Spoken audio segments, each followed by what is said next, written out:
Hello, this is Earl Nightingale, and I want to take just 13 minutes of your time to tell you about the most interesting and successful people in the world, the people who belong to the top 5%. I believe it's a group you'll want to belong to also. First, let me explain who belongs to this group now, and it's right here that you may as well prepare yourself for a shock. I want you to get a mental image of 100 young men standing in a line. These men are all 25 years of age. The world is ahead of them. Each of them has as much opportunity as the rest. They live in the richest country on earth, truly a land of abundance. Now, answer this question. What will have happened to these 100 young men by the time they're 65 years of age? In other words, let's turn the clock ahead 40 years. What do you think will have happened to these 100 men who started even at age 25? It's interesting, isn't it? Well, here are the statistics. By the time they're 65, 1 will be rich. 4 will be independent for life. 5 will be working. 36 will be dead. 54 will be dependent. Let me repeat those figures so that you can get them firmly in your mind. 40 years after 100 young men start even at age 25, 1 is rich. 4 are independent. 5 will be working. And all the remaining survivors, 54, will be dependent on others or an agency for their support. So 5% makes the grade in life. This is the top 5%, and hence the title of this record. To ask you if you want to belong to the top 5% is really unnecessary. Of course you want to belong, and perhaps you already belong. When you discovered that only 5% of our people make the grade financially, were you shocked?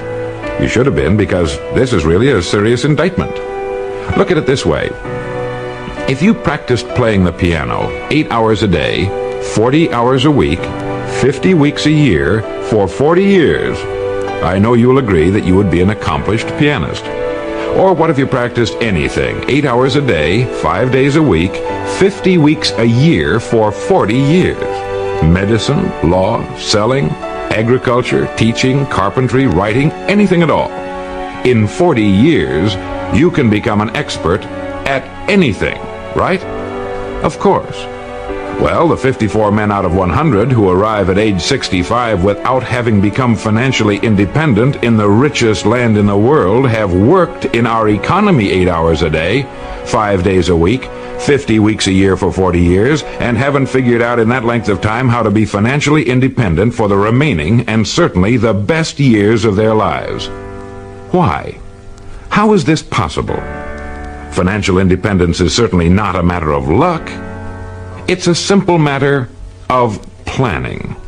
How much money do you suppose the average man earns in 40 years? Well, going by present statistics, a man of even very average income should earn in excess of $200,000. That's a fifth of $1,000,000. That's a fortune. Where does it all go? Well, while you're pondering this question, let me tell you what the experts say. They say that only 5% makes the grade because that's the group that does not conform. That's the group that does not follow the crowd. Let's take a quick look at conformity today and see what it can mean. If we conform, that is, if we act like everybody else, the odds are about 95 to 5 that we'll miss the boat too. Why do people conform?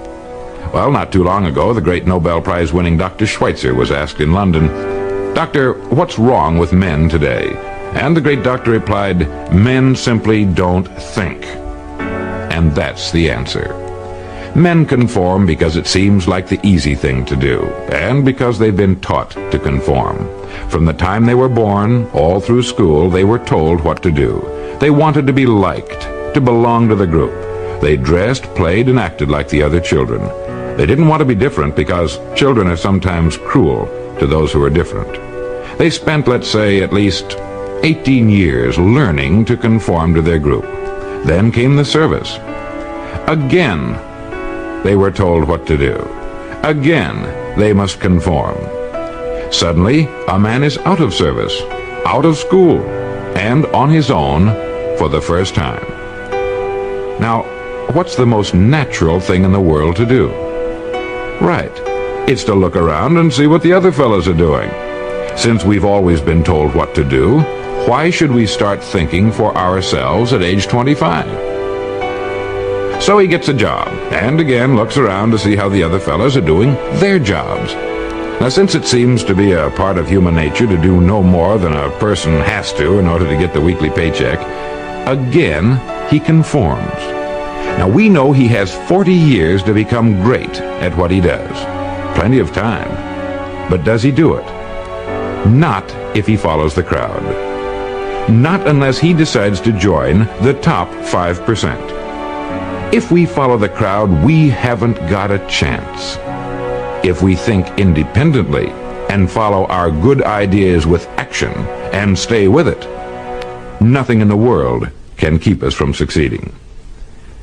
Now, if you don't mind turning this record over, I'll tell you how you can become financially independent.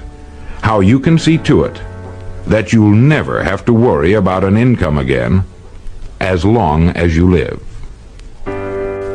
Now let's look at the big picture calmly and analytically.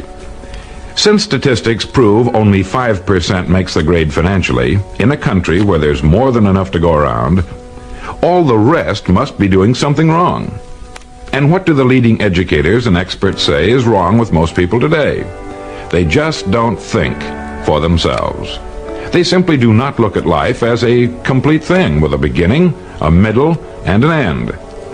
Well, it's obvious then that if we don't want to conform, because by conforming we miss the financial boat, we must think. We must think now, before it's too late.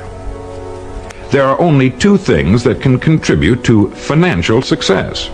The first is the work we do for a living, and the second is the amount of money we save, since it's only by saving money that it can be accumulated and put to work for us. You see, by logically following the whole thing through, step by step, we get rid of all confusion, doubt, and guesswork, and we're left with two jobs that anyone can handle. One, the work we do for a living, and two, the money we can save. Now let's take them in order. First, the job. Naturally, I have no way of knowing what it is you do for a living or what your circumstances happen to be. But more than 20 years of research have proved one thing. No matter what your job may be at this moment, it holds the key to your future. It contains the road to greatness if it's handled in a certain way. There's no such thing as a job that is not loaded with hidden opportunities. From checking hats to laying bricks, from working in a factory to selling shoes, whether you work for someone else or for yourself, there is hidden in your daily work more opportunity than you could develop in a lifetime, if you will look for it. How many ideas do you think you could get in a single day if you really started to think? 5, 20, 100? Well, have you ever stopped to think that one idea can make you rich? How do you think your job will be handled 10 years from now? Can you do it that way now?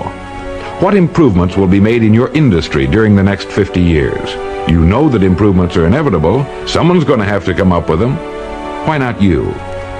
What's the history of your job? How did it begin? How did your industry begin? Do you know as much about your job and industry as a doctor knows about medicine and its history? You really should, you know. Have you given the same work and dedication to your job that an attorney has given to the study of law? You see, whatever it is that you do for a living is your profession. There's no such thing as one job or profession being more honorable or better than any other. It is all in the way we look at what we do. It is our attitude that makes the difference.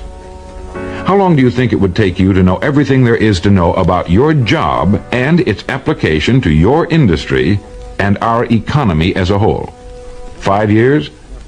Do you realize that if you attack your job for the next 5 years the same way you'd have to if you were working for yourself, that you can be a national expert on your particular job in 5 years?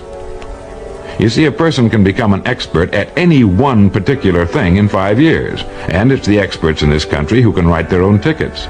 It's the experts who get the ideas It's the experts who are constantly in demand regardless of economic cycles. Your mind is a great and largely unexplored continent. You own it, and no one else can trespass upon it. We know it contains unbelievable riches, but they must be found, and there's only one way to explore and prospect the human mind. We must think. Like any other kind of prospecting, it takes time and dedication, but of this you can be absolutely certain. If you will begin to do your job as you have never done it before, and think constantly of ways in which it can be done better, you will immediately belong to the top 5%, and you will definitely get the ideas that will guarantee you a great future. Now you might say, why should I knock myself out for the company I work for? This is what the majority says, and remember, it's the majority which always has, and unfortunately probably always will, miss the boat in life. You are actually working only for yourself.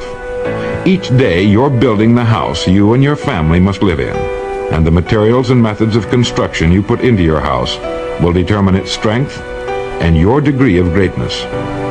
Remember, no matter what it is that you are now doing for a living, it contains the key to greatness if you will only look for it until you find it. So much for the job. The second point that can guarantee our being in the top 5%, those who achieve financial independence, concerns the money we save systematically until we are independent. The men and women who find themselves financially independent at 65 did not suddenly come into an inheritance on their 65th birthday. They planned it that way and then stuck to their plan. Saving money is the only check you can write that doesn't cost you a penny. You've seen a bricklayer starting on a large building. He puts down the first brick and you think, my gosh, what a job. But one day you drive by and there's the building, all finished. The first brick is still there, way down at the bottom, and all the other bricks are in their places. If he hadn't put down the first brick, none of the others could have been put in place. Each brick, small though it is, makes a vital contribution to the finished structure. It's the same with saving money. Unless you're saving at least 10%, preferably more, of what you earn, you are making an extremely serious mistake. Unless you pay yourself at least 10 cents out of each dollar you earn, you are stealing from yourself what can be the most beautiful years of your life. The later years, when you can do all the things you've always wanted to do. You see, financial success has nothing at all to do with the money you earn, but only with the money you save. If you have found this information helpful in any way, will you do the person from whom you obtained this record the courtesy of just a few minutes of your time? Thank you.